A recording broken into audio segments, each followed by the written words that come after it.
understand office etiquettes. So, what is the effective communication? I will present my slide on effective communication. Effective communication is about more than just exchanging information. It's about understanding the emotion and intentions behind the information. Effective communication sounds like it should be instinctive. We say one thing, the other person hears something else, and misunderstanding, frustrations, and conflicts ensue or arise. This can cause problems in your home, school, work relationship. But by learning effective communication skills, you can deepen your connections to others, build greater trust and respect, improve teamwork, problem solving. So effective communication तो हम सभी जानते हैं कि संवाद होता है, लेकिन इफेक्टिव कम्युनिकेशन का मतलब होता है जिसमें डीपली हम एक दूसरे की भावनाओं को समझते हुए संवाद करते हैं, ठीक है। और ये इंस्टिंक्टिव मतलब वो साउंड करता है, लेकिन ये मतलब इंस्टिंक्टिव मतलब होता है कि हम ऑटोमेटिकली उस चीज़ को समझ रहे हैं, जबकि ऐसा नहीं है। जो जिसके साथ हमारा संवाद हो रहा है उसको उस पर्सन को फील होना चाहिए कि that person is heard and that is not about just hearing the words, okay. So इसमें सब चीज़ों का आपका एक मिक्सचर है, जैसे आपके वर्ड्स का मिक्सचर है, उसके अलावा आपका इमोशंस को भी आपको समझना है उस पर्सन के, ठीक है। अब अगर मैं थोड़ा सा छोटा सा एक एग्जांपल दूं, जैसे आप अपने कार्यालय में हैं और अगर आप अपने बॉस के साथ कम्युनिकेशन कर रहे हैं तो हो सकता है कि आप कुछ पॉइंट्स को मिस कर जाइए जो वो कहना चाह रहे हैं आपसे या कम्युनिकेट करना चाह रहे हैं। लेकिन अगर आप उनके साथ इफेक्टिव कम्युनिकेशन कर रहे हैं तो वो आपके एक रिलेशनशिप को सुधारेगा हमेशा के लिए, वो हर जगह काम आएगा। जैसे आपका घर है, फैमिली है, तो वहाँ पर भी वो चीज़ आपको अच्छा मतलब हेल्प करेगा वो चीज़, इफेक्टिव कम्युनिकेशन। तो इफेक्टिव कम्युनिकेशन का एक जिस्ट मैं आप बताना चाहता हूँ कि इफेक्टिव कम्युनिकेशन का मतलब हो गया कि विद इमोशंस आप कम्युनिकेट कर रहे हैं सामने वाले के साथ, जो कि आपके हर तरीके से पर्सनल और प्रोफेशनल रिलेशनशिप को इम्प्रूव करता है। Thank you and my next colleague will come here. Saurabh,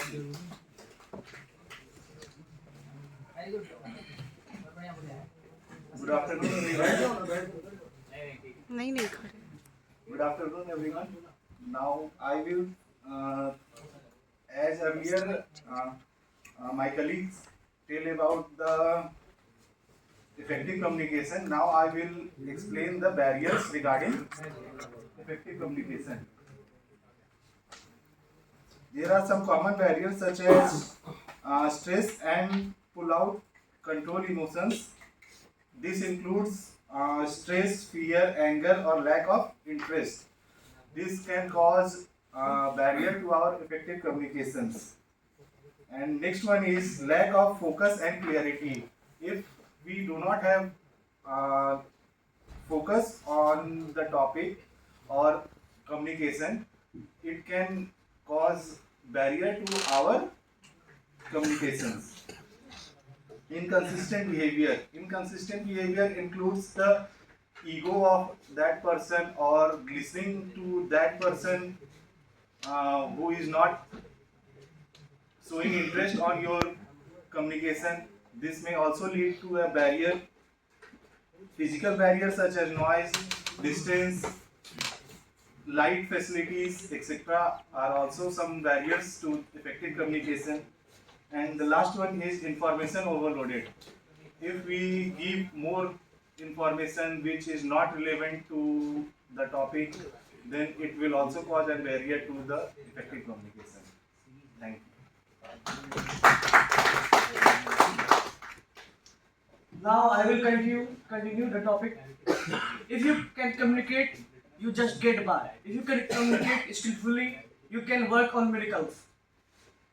Next slide is do and don'ts of effective communication.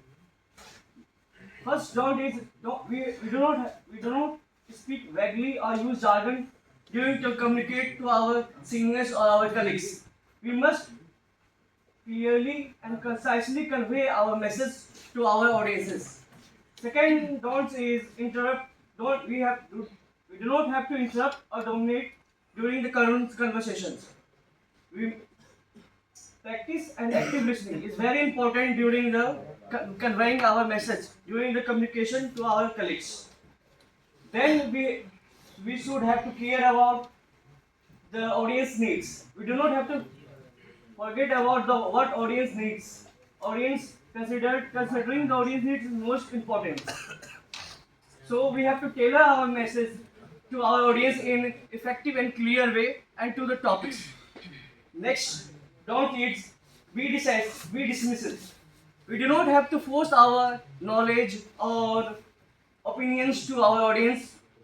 We must realize the importance and the message and the needs of our audience while we communicate to our audience or our colleagues.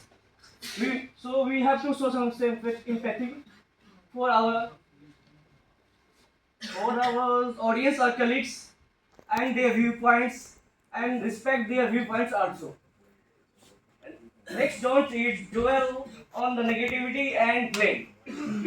We do not have to dwell on the negativity or blame any our companions or colleagues while conveying our message to the audience or to the colleagues.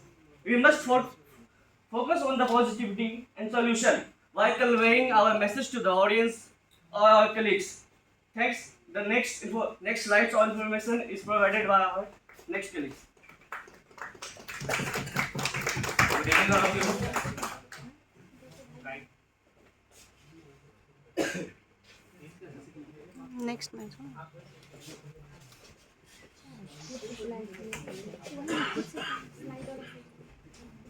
Next है ये 7 C's of effective communication. इसमें पहला है clarity.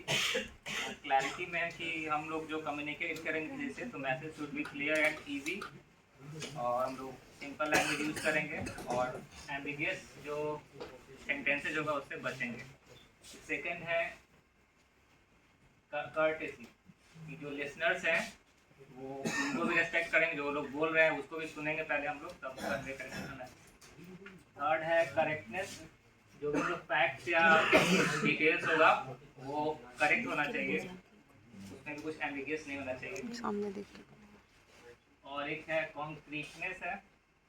कॉन्क्रीटनेस का मतलब हो गया कि जो फैक्चुअल डेटा है या ये स्पेसिफिक डेटा है वो भी सही होना चाहिए डेटा के मामले में. और कंसाइजनेस है, जो हम लोग बातचीत करें वो टू द पॉइंट होना चाहिए, छोटा होना चाहिए और इम्पैक्टफुल होना चाहिए. कंप्लीटनेस है कि कोई भी अननेसेसरी इंफॉर्मेशन ना दें और जो इंफॉर्मेशन है वो मिस ना. And the last one is consideration. तो पीपल जो हम लोग लिसनर्स हैं जो हमारे उससे हम लोग एम्पैथी रखें और सारी बातें हम लोग ईजी वे में उनसे डिस्कस करें. ये था 7 C's of effective communication. And next one is Ranjit Pandey. Now I, Ranjit Pandey, will tell you about importance of Next slide.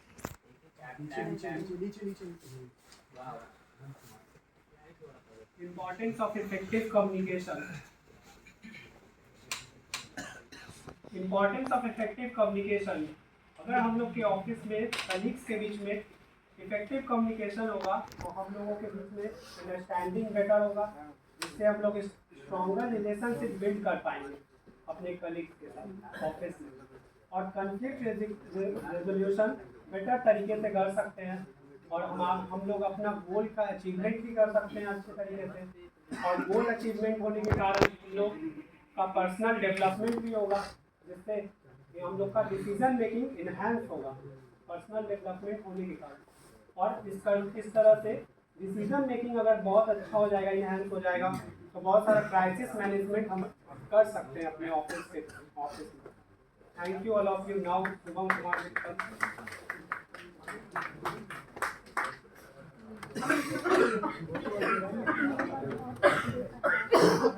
As you already discussed, now I would like to add 2-3 points.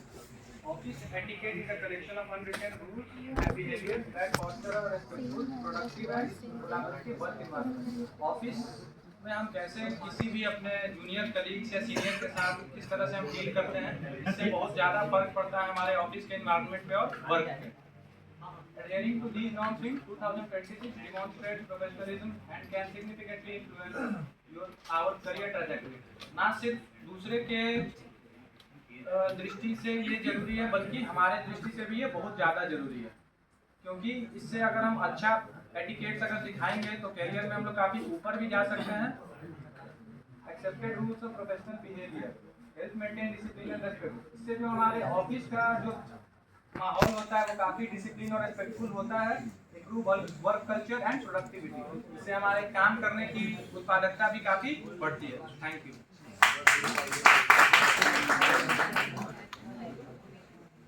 Good afternoon, myself Manmohan Singh.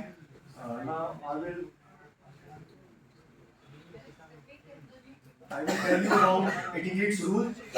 तो जैसा कि हम लोग जानते हैं कि हर चीज के पीछे कोई ना कोई एक नियम कानून होता है करने का।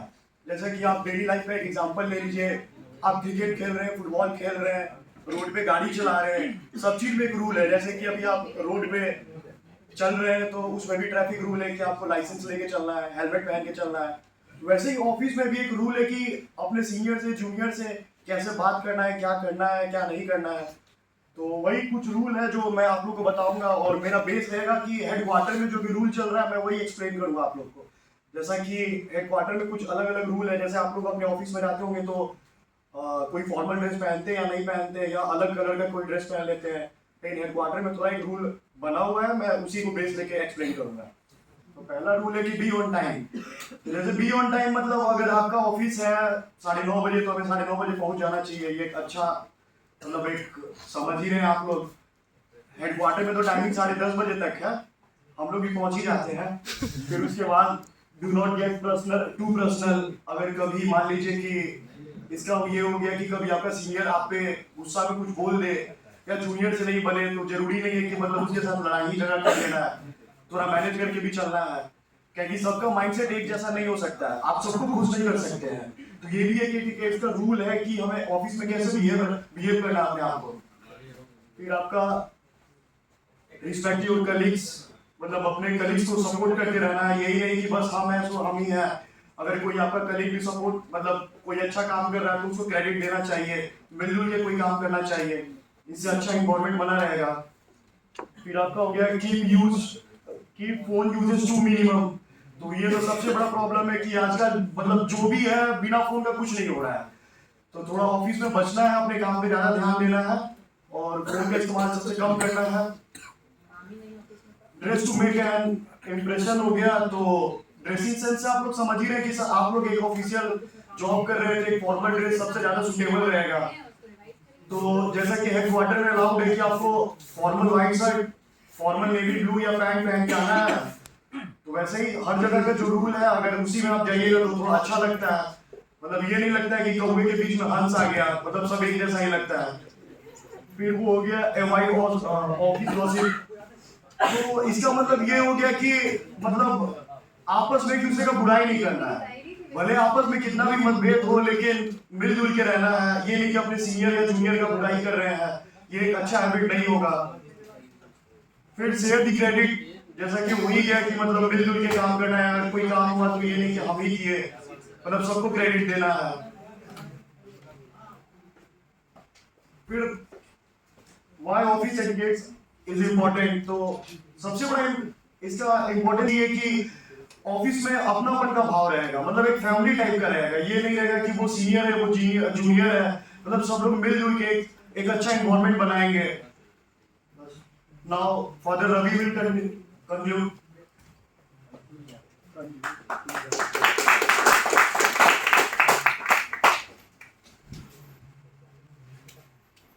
My name is Ravi Ranjan Kumar.